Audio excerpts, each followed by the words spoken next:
बच्चों next topic जो हम डिस्कस करेंगे वो है मोल कॉन्सेप्ट। क्वेश्चन यहाँ पर ये मोल कॉन्सेप्ट होता क्या है।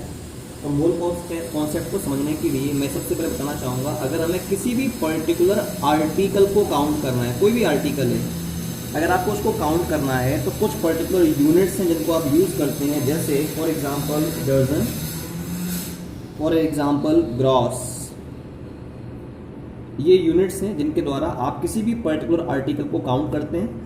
जैसे हमें पता है एक दर्जन, जो 1 दर्जन होता है वो इट इज़ ऑलवेज भी इक्वल टू 12 आर्टिकल्स। ऐसे ही अगर मैं ग्रॉस की बात करता हूँ तो एक जो ग्रॉस होता है इसमें पाए जाते हैं 144 आर्टिकल्स। तो जिस प्रकार से आप आर्टिकल्स को काउंट करते हैं with the help of some specific units that is dozen as well as gross, बिल्कुल वैसे ही जैसे एक मैं एग्जांपल के लिए देता हूँ। अगर मैं बात करता हूँ if we are discussing about 1 दर्जन ऑफ बनाना, तो 1 दर्जन ऑफ बनाना का मतलब होता है कितने पीसेस होंगे बनाना के, इसमें 12 pieces of banana will be there. ऐसे अगर मैं कहता हूँ 1 ग्रॉस ऑफ ऑरेंजेस, तो इसका मतलब क्या होगा 144 ऑरेंजेस। तो इसी तरह से if you want to count the number of atoms, अगर आपको नंबर ऑफ एटम्स को काउंट करना है या नंबर ऑफ मॉलिक्यूल्स को काउंट करना है या नंबर ऑफ आइंस को काउंट करना है, तो जिस स्पेसिफिक यूनिट को आप यूज करते हैं यहाँ पर वो है मोल। ये जो मोल यूनिट है ना, इसको एक साइंटिस्ट ने दिया था, इनका नाम था Ostwald. Ostwald was the scientist who gave the unit mole to count the number of atoms, number of molecules और number of ions। तो अब क्वेश्चन यहाँ पर ये 1 मोल होता क्या है, मोल क्या होता है या 1 मोल क्या होता है। तो आप ये बोलेंगे the number of particles, the number of particles present in 12 gram of C12 isotope. C12 isotope, अगर हम C12 आइसोटोप लेते हैं, उसका अगर हम 12 ग्राम लें तो 12 ग्राम ऑफ C12 आइसोटोप में how many total number of particles are present, they are called as, those number of particles present in 12 gram of C12 isotope is called as 1 mole. उसी को हम लोग 1 मोल कहते हैं। या आप ये भी कह सकते हैं द अमाउंट ऑफ सब्सटेंस, या you can also say the amount of substance present in Avogadro's number of atoms, Avogadro's number of atoms। तो एवोगैड्रो नंबर ऑफ एटम में कुल कितना अमाउंट सब्सटेंस का पाया जाता है, उसको हम लोग क्या कह देते हैं, it is called as 1 mole. Experimentally ये पाया गया कि जो 1 मोल होता है किसी भी सब्सटेंस का, वो बराबर होता है 6.022 into 10 raise to the power 23 particles के, and this specific number is called Avogadro's number. इसी नंबर को हम लोग एवोगैड्रोज नंबर कहते हैं। दोबारा सुनो, 1 मोल क्या होता है, the number of particles present in 12 gram of C12 isotope is called as 1 mole, या the amount of substance which is present in Avogadro number of atoms. मतलब ये जो आपका एवोगैड्रो नंबर ऑफ एटम है, दीज नंबर ऑफ एटम्स, इनमें जो amount of substance पाया जाएगा उसी को हम लोग क्या कह देते हैं, इट इज कॉल्ड एज 1 मोल। ये जो एवोगैड्रो नंबर है इसको आप रिप्रेजेंट करते हैं या तो n नॉट के द्वारा, या you can also represent it by Na। ठीक है ना बात। तो कहने का मतलब हो गया 1 मोल बराबर हो गया इतने नंबर ऑफ पार्टिकल्स के, and it is equal to the Avogadro number of atoms. अभी मैं केवल एवोगैड्रो नंबर की बात कर रहा हूं। जैसे अगर आपसे कहा जाए 1 मोल ऑफ एटम्स, कितने नंबर ऑफ एटम्स के बराबर हो जाएंगे, it will be equal to 6.022 into 10 raise to the power 23 number of atoms. ऐसे अगर मैं कहूं कि 1 मोल, ये तो मैंने 1 मोल ऑफ एटम की बात की, अगर मैं बात करता हूं 1 मोल ऑफ मॉलिक्यूल्स, कोई भी सब्सटेंस है उसके अगर हम 1 मोल मॉलिक्यूल्स की बात करेंगे, it will be equal to 6.022 into 10 raise to the power 23 number of molecules. ये नंबर ऑफ मॉलिक्यूल्स के बराबर होता है। ऐसे ही अगर मैं यहां पर बात करूं 1 मोल ऑफ इलेक्ट्रॉन्स, तो 1 मोल ऑफ इलेक्ट्रॉन का मतलब होता है 6.022 into 10 raise to the power 23 number of electrons, ये इतने नंबर ऑफ इलेक्ट्रॉन्स के बराबर होता है। ऐसे ही अगर मैं कह रहा हूं कि 1 मोल मैंने लिया ऑफ ऑक्सीजन एटम, तो 1 मोल ऑफ ऑक्सीजन एटम में number of atoms of oxygen will be 6.022 into 10 raise to the power 23 atoms of oxygen. ऐसे ही अगर मैं ले रहा हूं 1 mole of O2 oxygen molecules, 1 mole oxygen molecule बराबर हो जाएंगे 6.022 into 10 raise to the power 23 molecules of oxygen. तो बड़ी सिंपल सी बात मैंने केवल इतनी बताई है, यहां पर जो 1 मोल होता है it will always be equal to 6.022 10 raise to the power 23 number of particles. ठीक है, तो कहीं पर भी अगर 1 मोल के बारे में बात आती है, 1 मोल का जिक्र आता है, तो बस केवल दिमाग में एक बात आएगी कि 1 मोल हमेशा एक स्पेसिफिक नंबर के बराबर होता है and that number is 6.022 10 raise to the power 23 which is called as the Avogadro's number. ठीक है, अब if we are discussing about the mass of 1 mole of atoms, कि 1 मोल अगर मैं एटम की बात कर रहा हूं, एवोगैड्रो नंबर ऑफ एटम की बात कर रहा हूं, ये हमेशा बराबर होता है किसी भी एलिमेंट का में 1 मोल ऑफ एटम का जो मास होता है it will always be equal to its gram atomic mass, वो उसके ग्राम एटॉमिक मास के बराबर होता है। ये बात विशेष ध्यान रखने वाली है। अगर हम 1 मोल ऑफ एटम का मास देखें तो 1 मोल ऑफ एटम में जो मास होगा it will always be equal to, वो हमेशा बराबर हो जाएगा किसके, उसके ग्राम एटॉमिक मास के। इस बात का हमें यहाँ पर विशेष ध्यान रखना है। जैसे अगर मैं यहाँ पर बात कर रहा हूँ 1 मोल ऑफ एटम, मैंने बता दिया 1 मोल ऑफ एटम किसी भी सब्सटेंस का बराबर हो जाएगा 6.022 10 raise to the power 23 number of atoms, इतने नंबर ऑफ एटम्स। और ये जो नंबर ऑफ एटम्स हो गए ये किसके बराबर हो गए, it is equal to gram atomic mass of that particular atom, मैंने ये बताया। ठीक है, अब मैं कुछ एग्जांपल्स यहां पर लेना चाहूंगा। ठीक है, मैंने यहां पर कुछ एग्जांपल्स लेना चाहूंगा।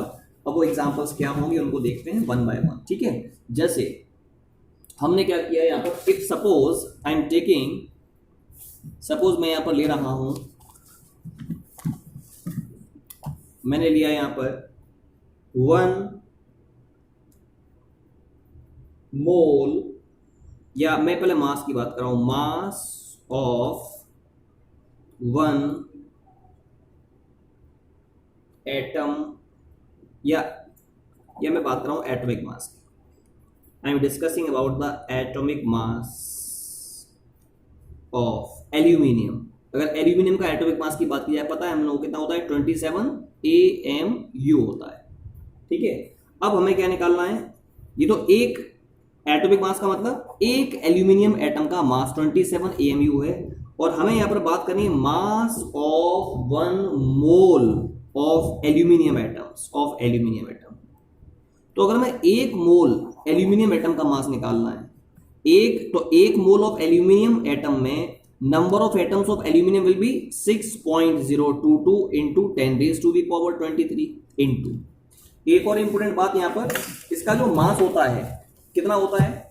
अगर मैं मास की बात कर रहा हूं, इधर देखिएगा, अभी जो हमने यहां पर फॉर्मूला लिया है उस फॉर्मूले के अकॉर्डिंग आपने देखा कि mass of 1 mole of aluminium atom is equal to इतने नंबर ऑफ एटम्स। ठीक है, और एक एल्यूमिनियम एटम का जो मास है, जो एटॉमिक मास इसका होता है, इट इज मास ऑफ, और we can say it is the mass of 1 atom of aluminium, ये तो बात है। तो एक एल्यूमिनियम एटम का मास है 27 क्या AMU, ये। ठीक है, लेकिन अगर मैं इसको ग्राम में कन्वर्ट करना है तो ध्यान रखिएगा, मैं एक बात बताना चाहूंगा आपको, जो 1 AMU होता है वो बराबर होता है 1.66 into 10 raise to the power -24 gram, ये इसके बराबर होता है।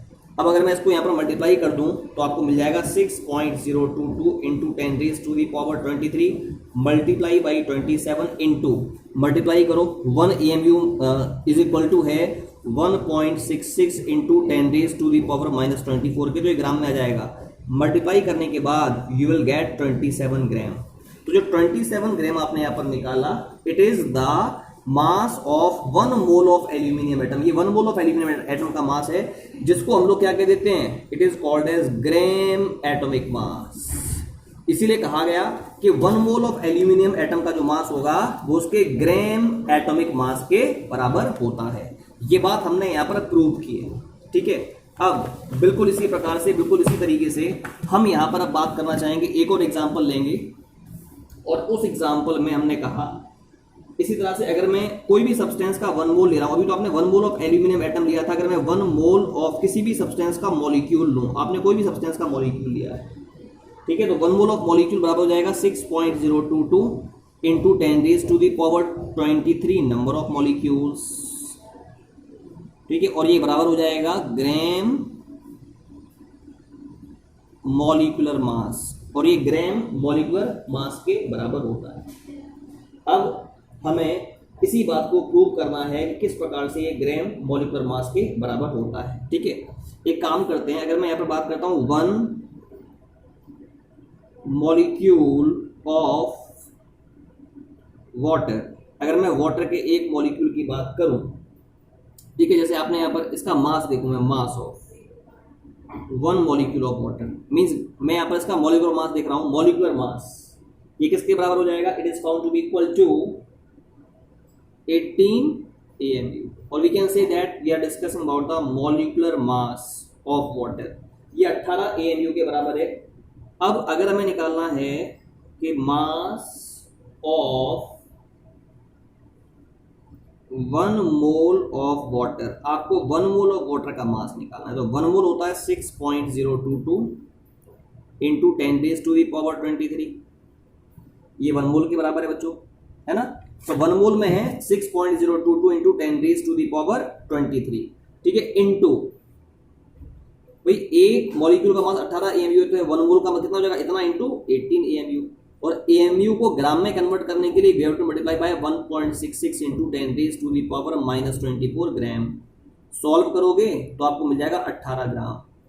तो आपने देखा जो 18 ग्राम आया, it is the gram molecular mass of water. तो वही हमने बताया था कि 1 मोल किसी भी सब्सटेंस का बराबर होगा एवोगैड्रो नंबर के, and this number will always be equal to gram molecular mass. तो यही बात मैंने यहाँ पर प्रूव की है। ऐसे ही अगर मैं यहाँ पर आयनिक मॉलिक्यूल लूं, कोई मैंने यहाँ पर लिया आयनिक, कोई भी पर्टिकुलर आपने कंपाउंड लिया है, तो किसी भी पर्टिकुलर आयनिक कंपाउंड के लिए आपको अगर उसका मॉलिक्यूलर मास निकालना है तो क्या करोगे, 1 मोल ऑफ, मैंने आयनिक कंपाउंड का एग्जांपल लिया NaCl, आपने NaCl का 1 मोल निकालना है, ये बराबर होता है 6.022 इंटू 10⁻23 के। बच्चों अगर मैं 1 मॉलिक्यूल लूं सपोज ऑफ NaCl, तो NaCl के एक मॉलिक्यूल का अगर मास निकालना हो तो Na का होता है 23 प्लस Cl का होता है 35.5, ये कितना हो जाएगा, इट विल बी 58.5 AMU, ये हो जाएगा ना। तो आपने देखा 1 मोल का मतलब इतने नंबर ऑफ पार्टिकल्स, तो 1 मोल ऑफ, और एक एटम, एक मॉलिक्यूल ऑफ NaCl का मास था 58.5 AMU, तो 1 मोल का मतलब क्या हो जाएगा, एवोगाड्रो नंबर में मल्टीप्लाई करोगे आप 1 मॉलिक्यूल ऑफ NaCl के मास से, कर दिया मल्टीप्लाई, इनटू, और क्या करेंगे, और साथ में अभी तो ये किसमें आ गया, ये जो आपका जो मास आया है वो AMU में आया है। अब AMU में ग्राम में कन्वर्ट करने के लिए हमें 1.66 इंटू 10⁻⁻24 से मल्टीप्लाई करना पड़ेगा। मल्टीप्लाई करो, मल्टीप्लाई करके हमें मिल जाएगा 58.5 ग्राम, यानी 1 मोल ऑफ NaCl का जो मास होगा वो 58.5 ग्राम होता है। तो यहाँ पर मैंने आपको बताया, जो बात मैंने प्रूव की है, किसी भी पर्टिकुलर मॉलिक्यूल का एक जो मोल होता है, it is found to be equal to Avogadro number of atoms, and Avogadro number of atoms is found to be equal to the gram molecular mass, वो ग्राम मॉलिक्यूलर मास के बराबर होता है। अब इसमें एक और इंपोर्टेंट बात है, हमने जो फॉर्मूला लिया, किसी भी सब्सटेंस का जो 1 मोल होता है वो बराबर होता है एवोगाड्रो नंबर ऑफ एटम्स या एवोगाड्रो नंबर ऑफ मॉलिक्यूल्स के, यानी 6.022 10⁻23, ठीक, और ये बराबर होता है ग्राम एटॉमिक मास के या ग्राम मॉलिक्यूलर मास के, मॉलिक्यूलर मास। अगर एटम हम यूज कर रहे हैं तो एटॉमिक मास लेंगे, मॉलिक्यूल यूज कर रहे हैं तो मॉलिक्यूलर मास लेंगे। और ये बराबर होता है 22.4 litre of that substance at STP. STP का मतलब standard temperature as well as pressure. Standard temperature है 0 डिग्री सेल्सियस और प्रेशर होता है 1 atm प्रेशर, ठीक है, ये स्टैंडर्ड टेम्परेचर एंड प्रेशर कहलाता है। अब अगर मैं यहां पर बात कर रहा हूं सपोज 1 मोल ऑफ एटम्स, किसी भी सब्सटेंस का 1 मोल ऑफ एटम जो होता है वो बराबर होगा 6.022 into 10 raise to the power 23 number of atoms के। ये बराबर हो जाएगा ग्राम एटॉमिक मास, क्योंकि हम एटम्स की बात करें तो ग्राम एटॉमिक मास लेंगे, और ये बराबर होगा 22.4 litre of that substance at STP. ऐसे ही अगर हम यहाँ 1 मोल ऑफ मॉलिक्यूल्स की बात करते हैं, ये बराबर होगा 6.022 10 raise to the power 23 number of molecules. ये बराबर हो जाएगा ग्राम मॉलिक्यूलर मास, और ये बराबर हो जाएगा 22.4 litre of the molecules at STP. ये इसके बराबर होगा, ठीक है। तो यहाँ पर मैंने डिस्कस किया है। इसके अलावा बच्चों कुछ फॉर्मूलेज और हैं जिनको हम यूज करेंगे while solving the questions of mole concept. एक तो होता है नंबर ऑफ मोल्स, तो ये रिलेशन ध्यान रखेंगे बच्चों हमेशा के लिए कि 1 मोल बराबर है किसी भी सब्सटेंस का 6.022 10 raise to the power 23 number of particles के। It is found to be equal to gram atomic mass या ग्राम मॉलिक्यूलर मास, और ये बराबर होता है 22.4 लीटर एट एसटीपी। तो ये कॉन्सेप्ट हम लोग यूज करेंगे व्हाइल सॉल्विंग द न्यूमेरिकल्स। इनके अलावा कुछ और फॉर्मूलेज हैं जिनको हम यूज करेंगे क्वेश्चंस को निकालने के लिए। जैसे number of moles, small n को निकालने का फॉर्मूला होता है mass upon molar mass upon molar mass. Mass को हम W से रिप्रेजेंट कर रहे हैं और मोलर मास को हम कैपिटल M से रिप्रेजेंट कर रहे हैं, ठीक है बच्चों। अगर आपको यहां पर जो मोलर मास होता है, नंबर ऑफ मोल्स निकालने हैं एटम्स के, ऑफ एटम्स, तो ये बराबर हो जाएगा मास यानी W upon atomic mass upon atomic mass.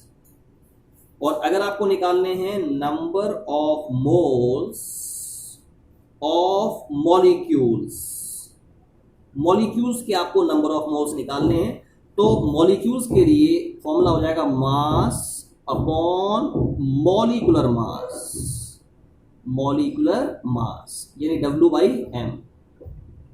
बच्चों इसका मतलब ये हो गया जो मोलर मास है वो दो प्रकार का है, atomic mass as well as molecular mass. अगर हम एटम्स की बात करेंगे, नंबर ऑफ मोल्स निकालेंगे एटम्स के, तो आप एटॉमिक मास यूज करेंगे in place of molar mass, और अगर आप यहां पर नंबर ऑफ मॉलिक्यूल्स निकालेंगे तो मॉलिक्यूलर मास यूज करेंगे। एक और इंपॉर्टेंट बात, यानी इन दोनों ही केसेस में नंबर ऑफ मोल्स को निकालने का फॉर्मूला हो गया W upon M। W upon M, आपने कहा W अपॉन M हो गया, यानी मास अपॉन मोलर मास। सीधी सी वाली बात है। मोलर मास दो प्रकार का होता है, एटम्स के लिए एटॉमिक मास और मॉलिक्यूल्स के लिए मॉलिक्यूलर मास। ऐसे ही एक फॉर्मूला और है, नंबर ऑफ मोल्स, किसी भी सब्सटेंस के जो नंबर ऑफ मोल्स होते हैं N, ये बराबर होते हैं number of particles upon Avogadro's number, Avogadro's number. बच्चों हम जानते हैं नंबर ऑफ पार्टिकल्स को कैपिटल N से रिप्रेजेंट करते हैं और एवोगैड्रो नंबर को Na या N0 से रिप्रेजेंट करते हैं। तो अगर मैं इसको ले लूं इक्वेशन नंबर 1 और इसको ले लूं इक्वेशन नंबर 2, और इन दोनों को अगर मैं इक्वेट करूंगा तो ये भी नंबर ऑफ मोल्स के बराबर है। यहाँ पर नंबर ऑफ मोल्स बराबर है मास अपॉन मोलर मास, और यहाँ पर नंबर ऑफ मोल्स बराबर है number of particles upon Avogadro number. If we will equate both of these equations, तो ये वाली वैल्यू इसके बराबर हो जाएगी, यानी मास अपॉन मोलर मास यानी कैपिटल M बराबर हो जाएगा नंबर ऑफ पार्टिकल्स यानी capital M upon Avogadro's number के यानी Na। तो ये एक फॉर्मूला और हो गया to solve the numericals based on mole concept. बेटा मोल कॉन्सेप्ट केवल इतना ही है। अब आगे वाले वीडियो में we will discuss the numericals based on mole concept.